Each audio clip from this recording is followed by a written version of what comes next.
నా పేరు Siva Prasanth, PDS Bhadrachalam division కార్యదర్శిని.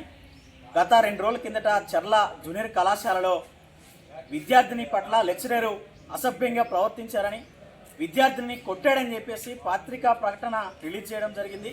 ఇక్కడ తల్లిదండ్రులు రావడం జరిగింది. అట్లాగే సంబంధించినటువంటి మీడియా మిత్రులు వచ్చిన తర్వాత కూడా లెక్చరర్ చాలా దురుసుగా ప్రవర్తించారని చెప్పేసి కూడా కథనాలలో వచ్చింది. దాని సందర్భంగా ఈరోజు పీడిఎస్ సంబంధించినటువంటి ఆధ్వర్యంలో విద్యార్థుల్ని అడగగా ఈ లెక్చరర్ సంబంధించినటువంటి ఆడపిల్లలను చూడకుండా కూడా వంగబెట్టి పిడిగుద్దులు గుద్దే పరిస్థితి చేస్తూ ఉన్నారు.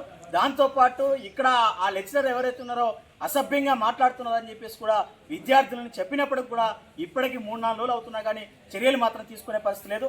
నిన్న కృష్ణాష్టమి రోజున నోడల్ ఆఫీసర్ గారు అడావుడిగా వచ్చి 10 మంది పిల్లలతో ఎంక్వైరీ చేసి వెళ్ళిపోయారని చెప్పేసి ప్రాథమిక రిపోర్టు సబ్మిట్ చేశానని చెప్పేసి చెప్తా ఉన్నారు.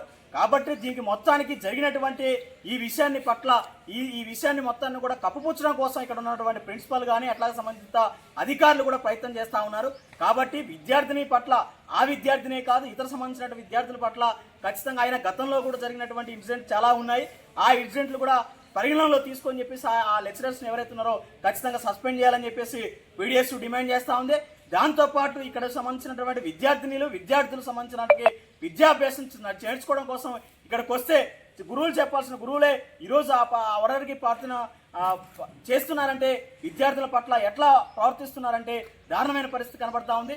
రోజు రోజుకి ఇట్లాంటి ఘటనలు ఎక్కువ అవుతా ఉన్నాయి. కాబట్టి తక్షణమే ఉన్నతాధికారులు దీనికి సంబంధించినటువంటి కలెక్టర్ గారు వెంటనే స్పందించాలి. కలెక్టర్ గారు స్పందించి యొక్కపై విచారణ చేసి అక్కడ ఉన్నటువంటి సంబంధించినటువంటి లెక్చరర్స్ని వెంటనే సస్పెండ్ చేయాలి, చట్టపరమైనటువంటి చర్యలు తీసుకోవాలి. పోలీసు వారు కూడా దీని మీద సమగ్ర విచారణ చేయాలని చెప్పేసి పీడిఎస్ డిమాండ్ చేస్తూ ఉంది. లేనున్న కాలంలో రేపు వెళ్ళలేదనుకుంటే ఖచ్చితంగా జిల్లా కలెక్టర్ ఆఫీస్ ముందు ధర్నా నిర్వహిస్తామని చెప్పేసి, అట్లాగే దీనికి సంబంధించినటువంటి పోలీస్ శాఖ కూడా దీంట్లో ఇన్వాల్వ్ అయ్యి సమస్య పరిష్కారం చేయాలని చెప్పేసి విజ్ఞప్తి చేస్తూ ఉన్నాం.